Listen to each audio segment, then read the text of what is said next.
me puedo contener cuando me miras. Hola, buenos días. ¿Qué tal? ¿Cómo les va, amigos, hermanos, conocidos y todo aquel que escuche esta emisora amada del Señor? Dios, en su inmenso cariño, en su inmenso corazón,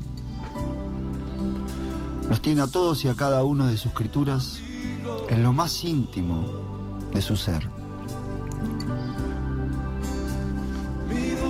A ustedes les pueden parecer que en la apertura de este programa alguien puede decir palabras sensibles, pero en realidad Dios, en su sensibilidad, nos puso en la persona más querida que todo el universo tiene, su mismo Hijo, el Hijo unigénito. Un Dios que se hizo criatura para anunciarnos una vez más que Él nos ama de una manera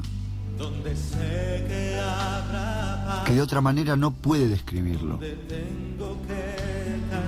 No creo que haya criatura en este mundo ni en ninguna parte del universo que entregue a su Hijo para que lo traten mal sus enemigos, y que su Hijo quiera venir para que lo traten mal los enemigos de su Padre y los enemigos de Él mismo. 104.9 del dial es la frecuencia en el éter.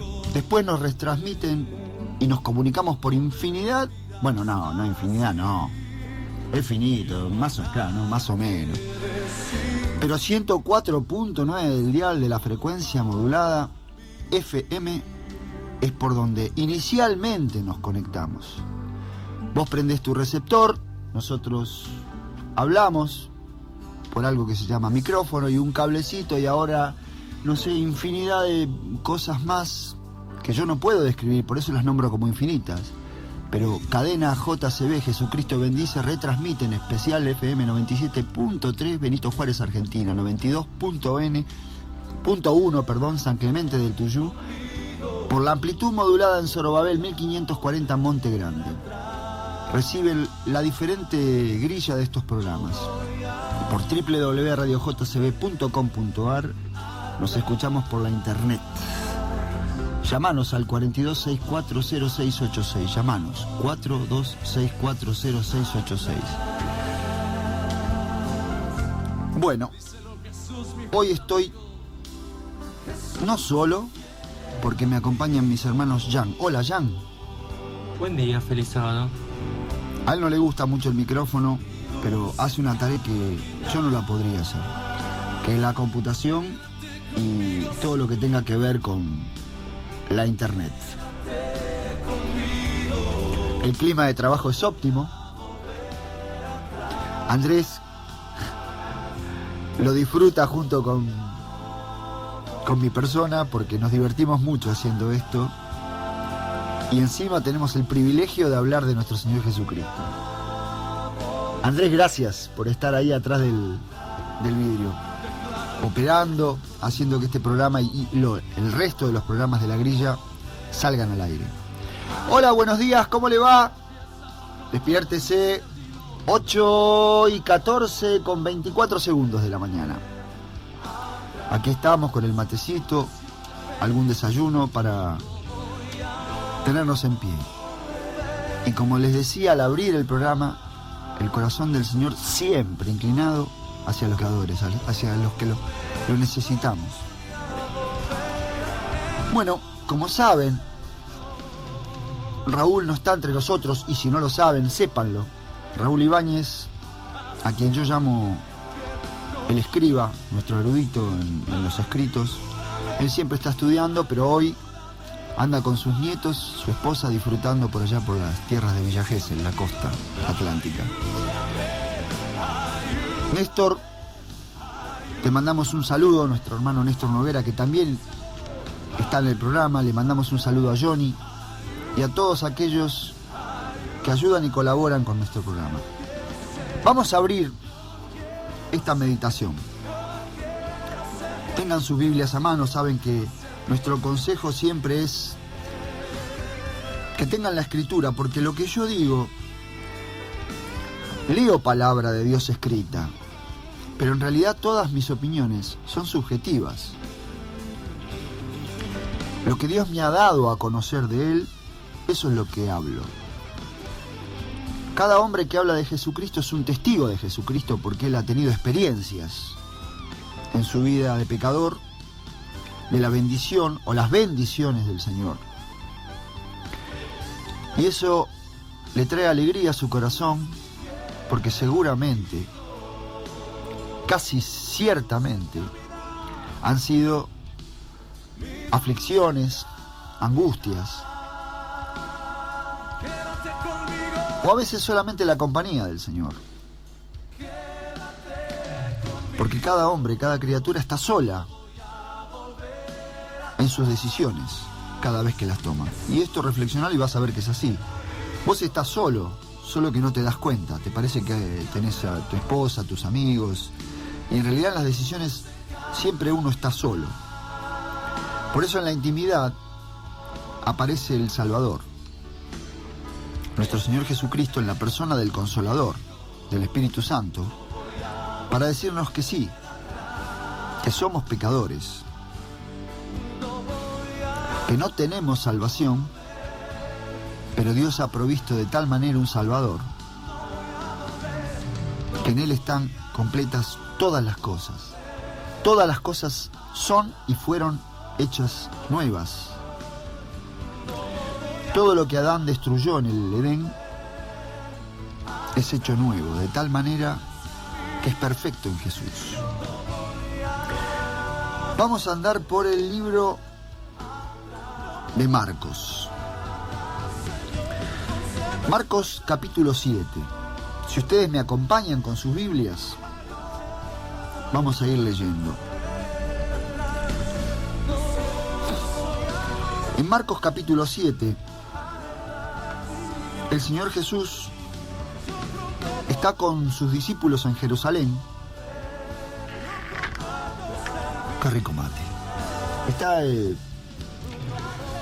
con ellos en Jerusalén y tiene un altercado con sus amigos los fariseos. Digo sus amigos porque para Jesús eran amigos los fariseos. Él los tenía por amigos. Y eso que lo molestaban bastante, pero los religiosos tienen esa capacidad. Como tienen una duda permanente al respecto de Dios, ellos lo increpan e increpan a los pecadores, y el Señor tiene que salir a defender a los pecadores, porque Él no necesita defensa, si bien se ha defendido solo para darnos fe, para que nosotros creamos que Dios es nuestro amigo, nuestro Salvador. Entonces Él andaba en Genezaret, ahí en una localidad en Jerusalén, y los discípulos no se habían lavado las manos y comían sin lavarse las manos. Entonces los fariseos repararon en esto y el Señor Jesús les hizo una explicación para que entendiéramos ellos, los fariseos y los pecadores y sus discípulos, que no es un problema lo que entra por la boca del hombre y lo que el hombre come, lo que hace impuro al hombre, o lo que lo convierte en pecador al hombre, sino que lo que sale de la boca del hombre, lo que nace en su corazón, eso es pecado. Y de ahí nacen todas las pasiones, el Señor Jesús explica, y de ahí se va a una región que es para el lado de Grecia. Jerusalén está en el mapa un poquito más al norte, o al oeste, hacia la costa oriental de ese mar que está ahí. Ellos empiezan a caminar para la zona de Tiro, de Sidón, y el Señor Jesús va a tener un encuentro con una mujer que la cultura religiosa ha dado en llamar la Ciro-Fenicia. Ciro-Fenicia porque era de Siria y era Fenicia por etnia, por el pueblo al que correspondía. Era una griega, pero con características específicas. Y tenía en su casa aparentemente, digo aparentemente porque no puedo dar la certeza, pero evidentemente era una era una cultora de Acera, una diosa mitológica de los fenicios y de muchas de las de Cananea también. Los tótenes, los dioses, los ídolos, las estatuas tenían un sentido casi cotidiano en la vida. Por ejemplo, no sé, pienso en el dios Mercurio, en el llamado dios Mercurio, que es el dios del comercio. Y entre los romanos tenía una importancia muy grande, sobre todo en las colonias, porque todos invocaban a Mercurio para que le fuera bien en los intercambios comerciales. Entonces tenía una función cotidiana. ¿Por qué? Lo invocaban para que les vaya bien en los negocios. Y en este caso, la mujer sirofenicia tenía a Acera porque era la diosa de la fertilidad. Pero vamos a verlo en el relato porque ella habla con Jesús, porque Jesús entra a su casa. Vamos a leer en el capítulo de Marcos 7, también está en Mateo 15 del 21 al 28, pero en Marcos 7 del 24 al 30, este texto de la versión internacional que tengo yo lo voy a leer. Ustedes acompáñenme con la que tenga, vayan tratando de interpretar, porque a veces la Reina Valera tiene un castellano más antiguo, un español más antiguo, y usa los verbos combinados como habéis o ha ido, y es diferente, pero en realidad el sentido de la oración es el mismo. Bueno, voy a comenzar a leer en el capítulo 7, verso 24. Jesús partió de allí y se fue a la región de Tiro. Entró en una casa y no quería que nadie lo supiera, pero no pudo pasar inadvertido. De hecho, muy pronto se enteró de una mujer que tenía una niña poseída por un espíritu maligno. Así que fue y se arrojó a sus pies. Esta mujer era extranjera, sirofenicia de nacimiento, y le rogaba que expulsara al demonio que tenía su hija. Deja que primero se sacien los hijos, replicó Jesús, porque no está bien quitarles el pan a los hijos y echárselo a los perros. Qué situación extraña. Quisiera yo ponerme, o les pido a ustedes que me acompañen y ustedes hagan el ejercicio de ponerse en la situación cuando alguien le pide algo a Dios y Él tiene una respuesta que no va acorde a nuestra voluntad. Nosotros le pedimos algo y el Señor responde algo que aparentemente no tiene nada que ver, que no sacia nuestra voluntad, nuestro pedido, que no está de acuerdo a cómo nosotros entendemos que está la solución del problema.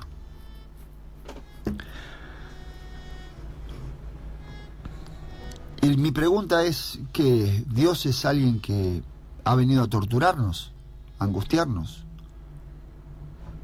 Eso me decían los religiosos. ¿Hasta cuándo nos vas a torturar con que sos el Mesías o no sos el Mesías? Decinos si no sos el Mesías. Y cuando el Señor abría el juego al respecto de su condición de Salvador, los religiosos por lo general lo querían apedrear, lo querían matar, quitarlo de su presencia, porque Él proponía un camino que no les interesaba. Pero este no es el caso. Lo expongo así porque a mí también me pasa cuando le hago una pregunta u oro y no tengo la respuesta inmediata de Dios como yo la quiero, o como yo creo que la necesito, o como vos creés que la necesitás. Y aparece, no una respuesta, aparece un dicho que aparentemente no tiene nada que ver. Y digo esto porque nuestra línea editorial habla del carácter corrompido de nuestro Señor en nuestras mentes, en las mentes de los pecadores, práctica común entre los religiosos y las comunidades religiosas. ¿Por qué? Porque se lo tiene a Dios por un observador y un corregidor. Alguien que está para corregir nuestras vidas. Y en realidad nuestro Señor no está para corregir nuestras vidas. Está para salvarnos de lo que hemos hecho con nuestras vidas. Para decirnos que nos quedemos en paz. Pero el texto lo replica. De una manera extraña, pero lo replica. Vuelvo a leer en el verso 27 del capítulo 7 de Marcos. Deja que primero se sacíen los hijos, replicó Jesús. Le dice algo que la excluye, y ella sabía de por sí que estaba excluida porque era sirofenicia, no era judía, no era israelita. Por etnia, por naturaleza, por condición al pueblo que pertenecía, por la condición del pueblo, de la etnia a la cual pertenecía. Deja que primero se sacien los hijos, replicó Jesús, porque no está bien quitar, esto es una cosa básica. ¿Quién le quitaría el pan a un hijo para dárselo a un perro? Y digo un perro porque el Señor lo dice. Entonces la mujer, que no tenía ningún reparo religioso y lo que estaba buscando era solucionar el dolor profundo que sentía su hija, y ella como madre, por consecuencia, lo sentía de la misma manera que la hija. Si bien alguien cuando está enfermo, cuando está a punto de morir, o cuando está endemoniado, la tortura casi es algo anestésico, porque las personas que sufren, alguno de ustedes habrá visto la mirada cuando alguien padece y sufre, más allá del dolor, ya casi no tiene retorno esa situación, porque cuando un ser, sea amigo o no sea amigo, sufre, en el sufrimiento no hay percepción casi. Ya la persona está... por eso es que es muy difícil clamar en el dolor, en la angustia, porque uno, por la condición de pecado, es ciego, y encima la tortura de un demonio es muy complicado para el pecador sufriente levantar la cabeza y hablar con Dios. Pero el Señor tiene esas características. Es tan amoroso que toda su observación está sobre el que sufre, pero también sobre los que acompañan el sufrimiento, pareciendo que los otros sufren más que el mismo sufriente. Y le dice esto a la mujer, y la mujer replica sabiamente, porque lo que está comprometido es su hija. Y pareciera que lo que Jesús le dice está totalmente desinteresado de lo que le pasa a su hija. Y le dice lo siguiente, en el verso 28. Sí, Señor.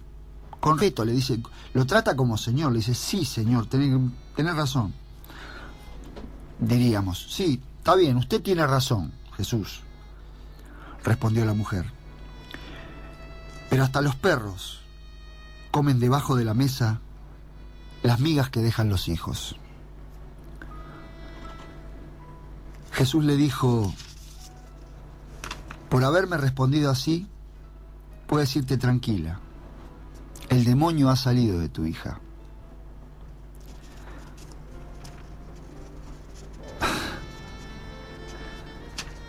Uno como pecador, espera que todo esto tenga un corto periodo de tiempo, porque el tránsito por el sufrimiento, por el dolor, siempre se agrava. Por eso este programa que se llama Tiempo de Esperanza habla de esperar, aún en esa situación, porque uno está esperando que el Salvador vuelva. Ustedes, yo, Jan, Andrés, los que estamos acá y todos los que hacemos este programa, y nos exhortamos en esta radio a esperar al que tiene la solución del dolor definitivo, no del dolor pasajero, del dolor definitivo. Pero necesitamos la respuesta del Señor al respecto de estas cosas también. Y Dios de nosotros necesita la total apertura de nuestro corazón. No porque Él no la conozca, porque Él conoce mi vida,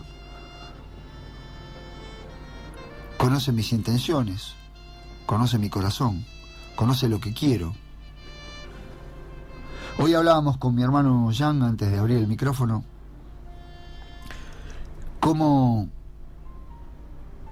nuestro corazón es engañoso al respecto de las cosas, porque nosotros creemos que necesitamos algo y en realidad nuestro corazón necesita otra cosa, pero Dios sabe eso, no yo. Porque en realidad la condición de pecado a lo que nos ha sometido es a la falta de Dios. Nuestra falta es la falta del Creador. Y en muchos sentidos, como padre, también como referente, porque los religiosos lo tienen como referente, como un solucionador de problemas. Pero Dios quiere salir de ese lugar. Y hablo por Él porque estoy seguro de eso. Seguro de que Dios quiere salir, de que nosotros lo tengamos por un solucionador de problemas. Porque de hecho, un padre está para solucionar los problemas. El tema es que voy a usar un término de la psicología, que esa psicosis nos lleva a pedirle lo que Él sabe que tenemos como problema, pero ese no es el problema. El problema es que yo no creo en Él. El problema es que no creo en Él. Por eso el Señor Jesucristo le responde a la sirofenicia, a esta mujer, que no era religiosa, que no era del pueblo el cual Él había escogido en la antigüedad para que le conociera en la antigüedad e hiciera un ejercicio de hijo-padre para que ese vínculo tomara el carril que tendría que haber tomado en el Edén. Y Jesús le dice: por haberme respondido así, puedes irte tranquila, el demonio ha salido de tu hija. Yo he escuchado a muchos religiosos decir: eso es fe, así hay que obrar. No, paremos. Así el Señor obró con la siriofenicia. Así el Señor obró con esta mujer cananea.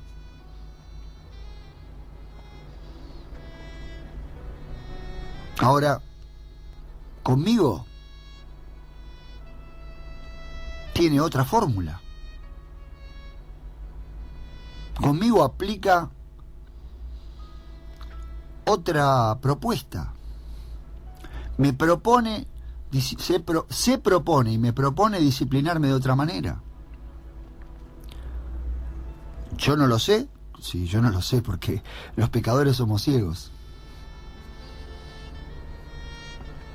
Pero hay algo que sí puedo saber, que es lo que esta mujer va a saber ahora, que está descrito en escritura, por supuesto, pero es un hecho real que ha acontecido, que ha pasado, y lo escribe Marcos.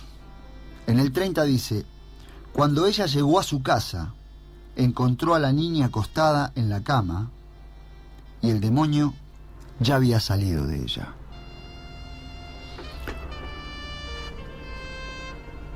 Porque el único que tiene potestad de hablarle al mismísimo Satanás es Jesús. Yo hablo de él como el enemigo de Dios y como aquel que me trae problemas en cuanto a eso, en cuanto a renovar mi amistad con Él, para verlo como tal, como lo que Él es, un padre de amor, que está ocupado, como estuvo ocupado con esta mujer, solucionándole esa cosa que afectaba a su vida, pero lo primero que afectaba era su relación con Él. Porque si ella encontraba un mago más, una estatua más, un tótem más, un dios falso más, no le iba a bastar, porque de eso ya tenía. Y eso la convenció, seguramente, de que no eran dioses. Ni en plural, ni en singular. Ni dioses, ni Dios. Vieron que, y si no vieron o escucharon, y si no escucharon, lo habrán sentido, que Dios no tiene nombre y que a través del tiempo se lo ha llamado de muchas maneras. A Jesús mismo se lo llama de muchas maneras. Él se hizo llamar de muchas maneras, porque los hombres no lo podemos nombrar. Es innombrable. Sin embargo, lo que más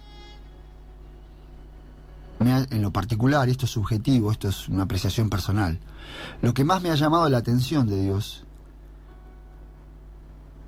es que en cuanto a su característica de amor, de conciliador, de salvador, Él no tiene problemas con eso, que le conozcamos. Porque nombre no le podemos dar, porque es una forma más de idolatrarlo, de hacer otro ídolo. En el nombre hallamos un ídolo. Jehová, Yahvé, y bueno, y podríamos nombrar muchas formas más que lo han nombrado. Sin embargo, en el nombre no está el secreto del corazón de Dios. El secreto del corazón de Dios está en lo que Él ha mostrado como señal, en la persona de su Hijo. Primero haciéndose hombre y viviendo entre nosotros, como uno más. Y mostrando cómo son las cosas en este reino, a través de la persona de Jesús. Cómo lo tratamos, cómo Él se preocupó por la sirofenicia, cómo se preocupaba por los discípulos, por los fariseos, antes de llegar a la casa de la sirofenicia. Todos esos hechos hablan de la característica del corazón de nuestro Padre, tanto del Hijo como del Padre. Porque su condición de amoroso, de cuidador, hace que nosotros veamos a Dios aún en nuestra condición de pecado, de una manera que no tiene otra persona. Entonces ya no es un solucionador de nuestros problemas. Es alguien con el que nos podemos despojar porque sabemos que está realmente preocupado de nuestro vivir, de nuestros, si querés, problemas también. Que nos ha convencido de eso. Bueno, hoy me faltan mis hermanos para darme una mano al respecto de hablar de las características de este Jesús.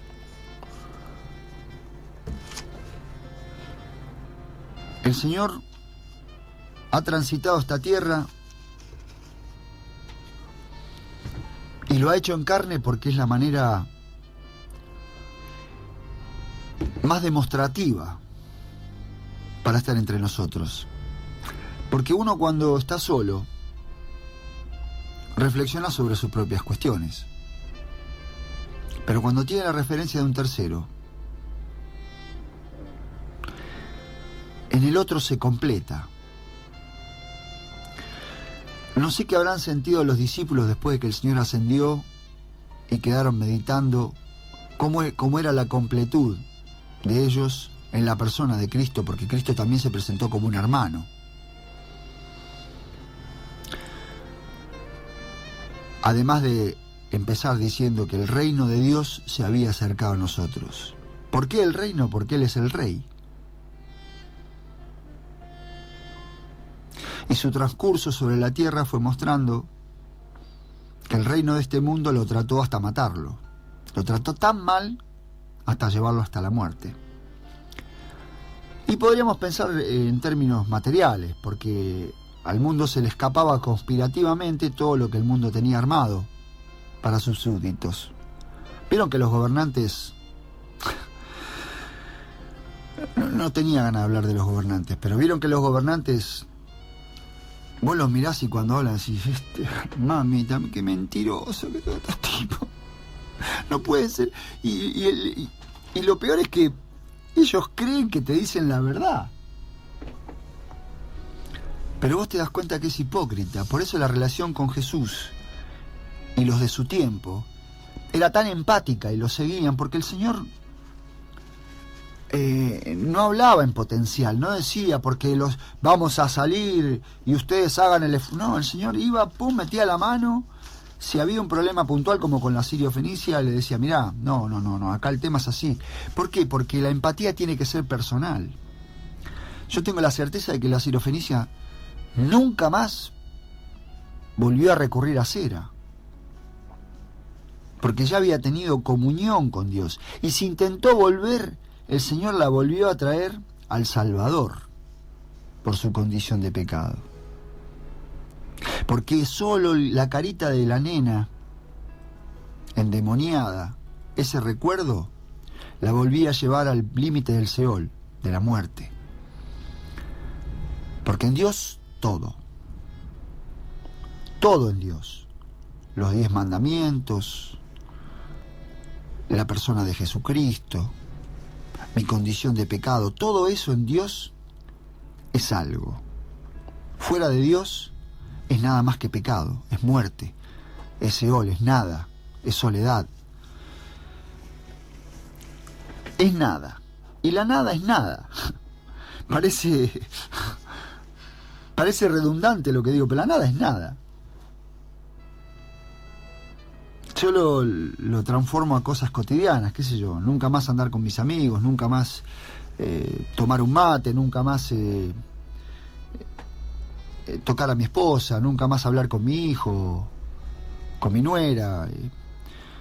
Cosas sencillas pero apreciadas en el momento que faltan. Dios quiere un vínculo con nosotros que sea genuino, que sea real. Por eso se hizo carne y por eso anduvo. Y por eso generaba empatía, porque Él solucionaba las cosas. Y la idea de solucionar nuestros problemas no tiene que ver con que nosotros lo tomemos como un curador, como un sanador, como un bendecidor. No porque lo cansemos, porque está lleno de bendiciones el Señor. Yo tenía un hermano, en realidad un hermano, lo que pasa es que hace mucho que no lo veo.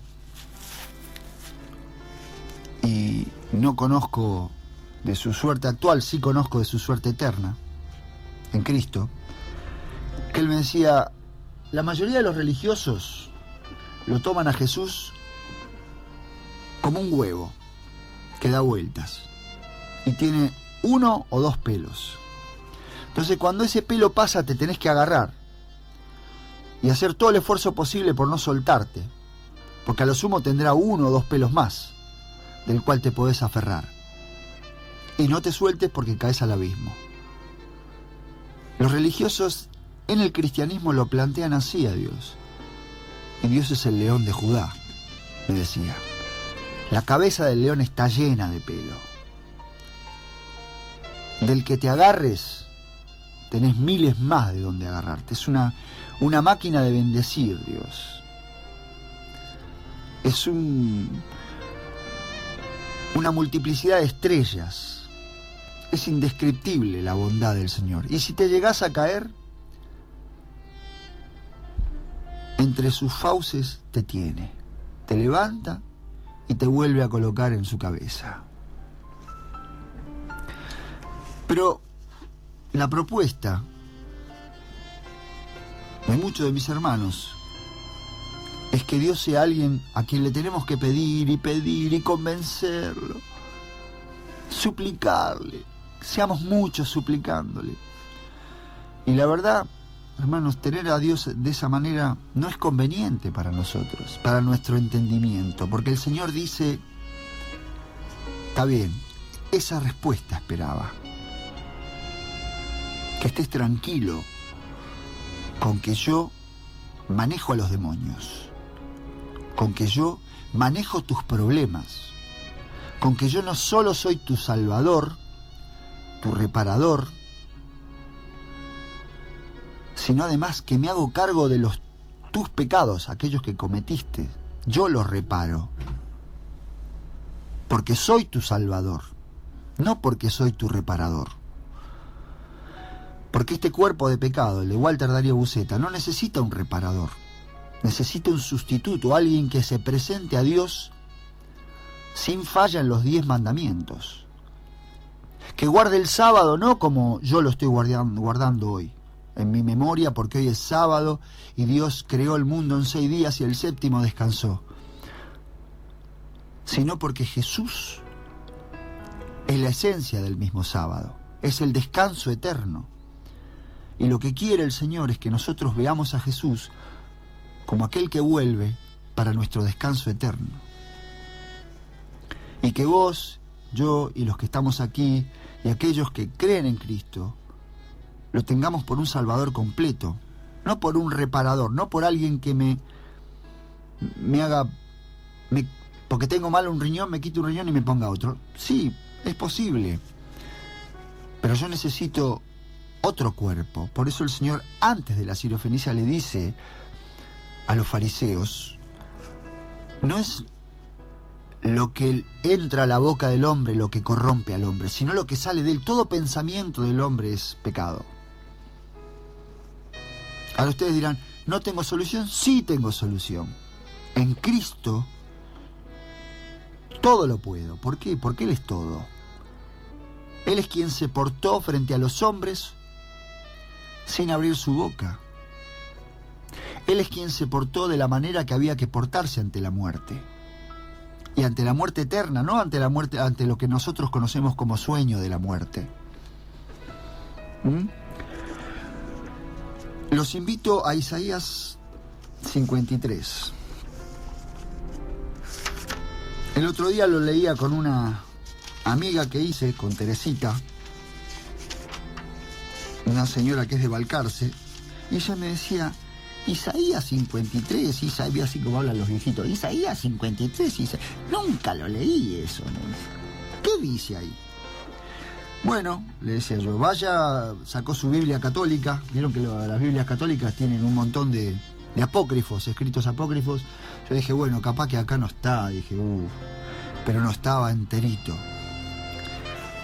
Porque muchas cosas habrá querido borrar el enemigo, pero la faz del Señor Jesucristo no la puede borrar. En Isaías 53, verso 1 dice, ¿quién ha creído nuestro mensaje?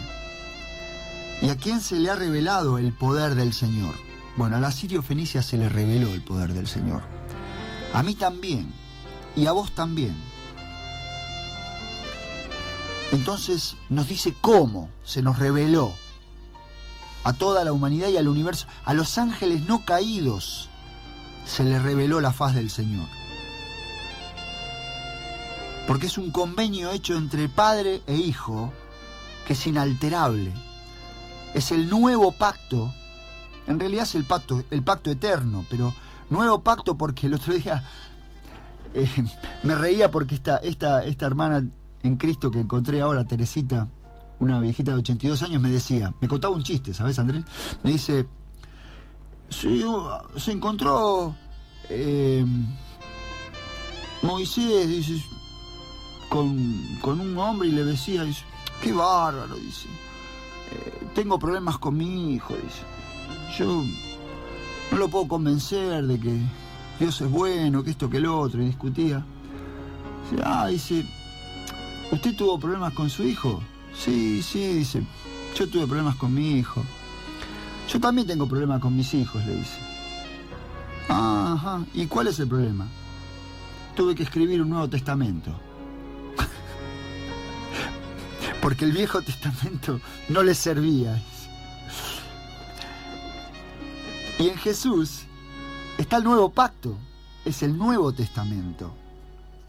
Y en el verso 2 del capítulo 53 de Isaías dice que este Nuevo Testamento creció en su presencia como vástago tierno. Hablando de Jesucristo, como raíz de tierra seca. No había en él belleza ni majestad alguna. Su aspecto no era atractivo y nada en su apariencia lo hacía deseable. O sea, para nosotros no lo deseamos porque era bonito, porque tenía una linda figura. Despreciado y rechazado por los hombres. ¿Ven? Así lo tratamos. Varón de dolores, hecho para el sufrimiento. Era el único que podía cumplir ese requisito. Ser hecho para el sufrimiento. El Señor fue confeccionado, si quieren en términos vulgares, de la punta de los pies, pasando por el rabo hasta la cabeza, hasta el último de los pelos, fue confeccionado como varón de dolores. Porque miren que lo tratamos mal al Señor Jesús, Los que vivimos en su tiempo y los que vivimos fuera de su tiempo. Por eso la pregunta inicial es: ¿quién ha creído nuestro anuncio? De verdad, medítalo. ¿Vos le creíste al Señor Jesús? Si Él no hubiese hecho esto imposible y muchas cosas de las que podemos describir en nuestras vidas, no lo hubiésemos creído.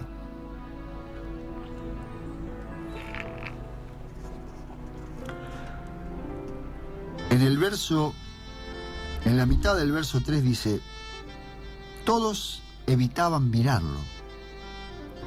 Fue despreciado y no lo estimamos. ¿Qué dice acá? Porque claro,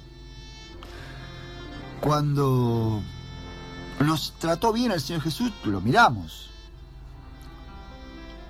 Pero cuando alguien que pone en duda nuestros principios, por ejemplo, ¿vieron cómo es? ¿Qué sé yo? Alguien está sospechado de robo y cae la policía. ¿Quién quiere tener relación con el imputado? Como los 11 discípulos cuando estaban en el jardín de los Olivos. Lo vinieron a buscar al Señor Jesús y Pedro se hizo el valiente, pero se pasó de rosca y le cortó la oreja a uno, y el Señor tuvo que decir: no, paren, esto no es así. Y ya después nadie más apareció porque se cayeron todos los principios que intentaban instaurar el reino con un rey que ellos pensaban que iba a funcionar de esa manera. Sin embargo, no funcionó así, porque él debía ser entregado a muerte. ¿Y quién quiere tener relación con un delincuente? Entonces, todos evitaban mirarlo. Fue despreciado y no lo estimamos. Porque en realidad la estima que se nos propone es tenerlo estimado como, aunque nosotros somos pecadores y no podemos tener la plenitud del sacrificio hecho por nuestro Señor Jesucristo, a que meditemos en esto, porque el valor de lo entregado es muy alto para el cielo. Ciertamente, en el 4 dice, Isaías 53:4, Él cargó con nuestras enfermedades y soportó nuestros dolores. Pero nosotros lo consideramos golpeado por Dios y humillado por Él. ¿Ven cuál es el concepto? ¿Ven cómo el Señor nos describe que nosotros no tenemos un claro concepto del carácter de Dios? Porque nosotros lo tenemos a Jesús golpeado de Dios y humillado de Dios. No que nuestros pecados lo humillaron y lo golpearon.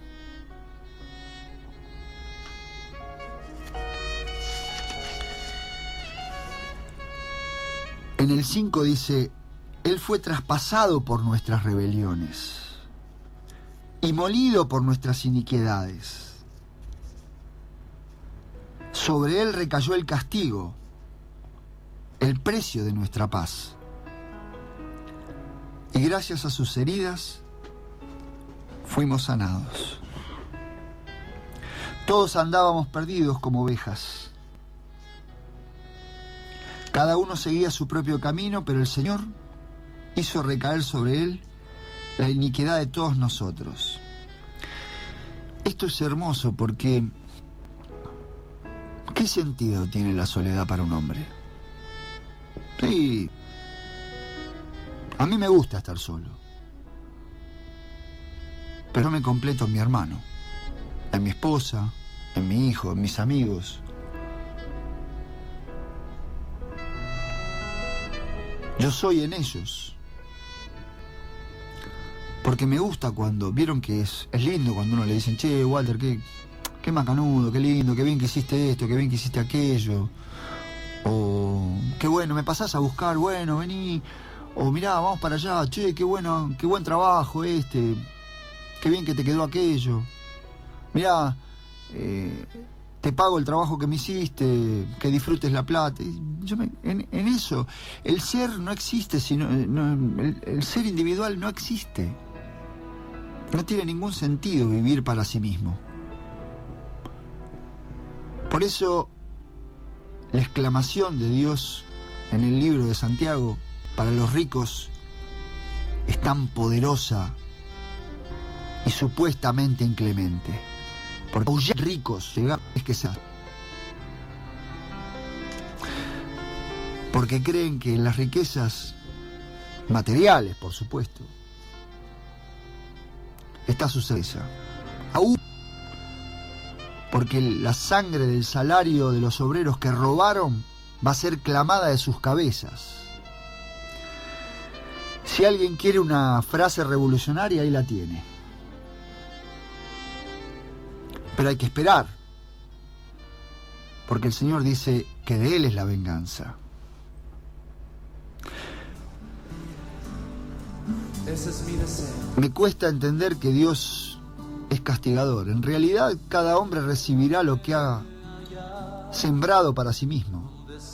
Así que cada uno de nosotros tiene a mano todo lo que necesita. Por eso clama el Señor a las conciencias de los seres humanos para que nos arrepintamos y retrocedamos de nuestros caminos. Porque Jesús ya ha sido entregado. Ha sido entregado a nacer entre nosotros. Ha sido dado, Él se ha dado a sí mismo para vivir entre nosotros. De hecho, vivió y era vida. Era lo que se comprende por vida. Compartió cada segundo, cada momento. Muriendo en la cruz, nos salvó para siempre. Que esta meditación vaya para tu semana. Que lo lleves al Señor como un salvador, no como un curador. Muchas gracias.